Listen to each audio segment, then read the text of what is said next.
accompanied by the Governor of Lagos State, His Excellency Babajide Sanwo-Olu.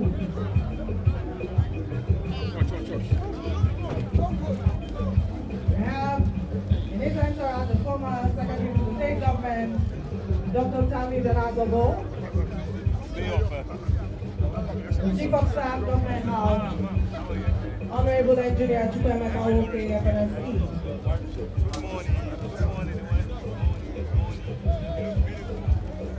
We also have Honorable Frank Moore, former Attorney General, Commissioner of Justice, River State.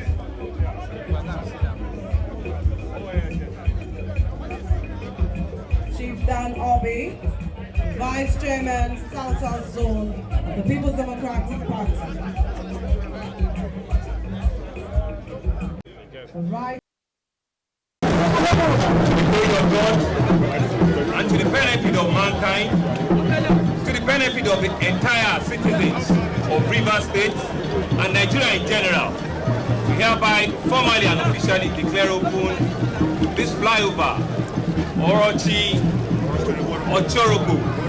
Worukwo Bridge flyover in Port Harcourt, River State. Thank you very much.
of River State, His Excellency Yeso Wike, Commander of the Order of the Niger, Grand Service Star of River State, House of Africa.